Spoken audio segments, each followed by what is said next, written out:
Bonjour, je suis ravie de vous retrouver sur notre chaîne YouTube.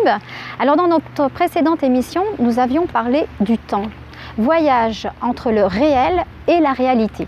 Et bien dans l'émission de ce jour, nous allons aborder un sujet tout aussi intéressant qu'est l'espace. Mais avant d'entrer dans le vif du sujet, nous allons retrouver Monsieur Cosentino qui a des observations actualisées à nous transmettre. Et cette rubrique, eh bien, nous l'intitulerons Flash Info. Alors retrouvons Monsieur Cosentino. Monsieur Cosentino, alors quelles sont ces informations basées sur des nouvelles observations astrophysiques? Très bien. Alors, ces informations, qui sont en même temps des observations astrophysiques, donc les plus récentes, concernent toujours notre énigme sur la matière noire. D'accord. Alors, en quelques mots, puisque nous avons ouvert cette rubrique donc Flash Info, donc on ne va pas trop s'étendre. Alors, on vient d'observer, ça date vous voyez, du 15 août 2018, du moins la publication. Donc c'est récent, d'accord. On vient d'observer à travers 16 quasars. Ce sont des objets extrêmement lumineux. Oui. Alors, on va prendre l'exemple d'un seul quasar sur les 16. Si je regarde dans la direction d'un quasar, je reçois beaucoup de lumière. Et qu'est-ce qu'on observe? Eh bien, qu'entre le quasar et nous, dans cet espace intergalactique, on a observé de l'hélium ionisé.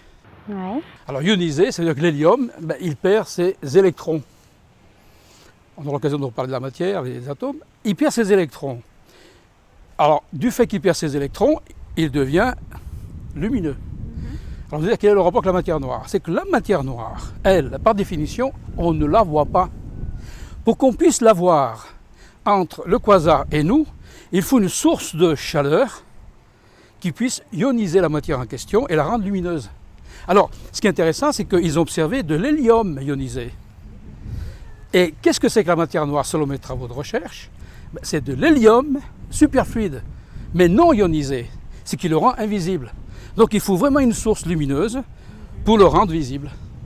Voilà en quelques mots ce qu'on vient d'observer à travers l'observation, une sorte de visée de 16 quasars. De l'hélium en abondance intergalactique, qui pourrait être notre fameux candidat à la matière noire. D'accord, très bien.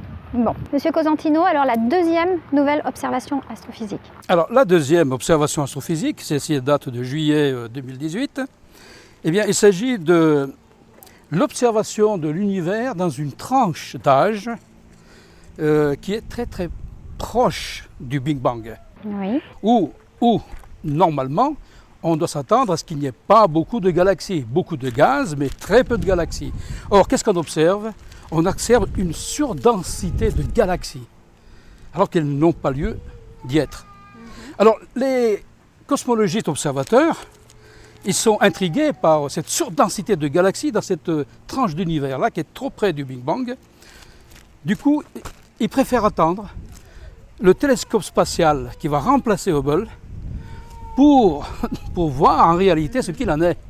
En tout cas, c'est une observation qui est très pertinente, très dérangeante. Ils préfèrent attendre. Donc, attendons. Eh bien, attendons alors.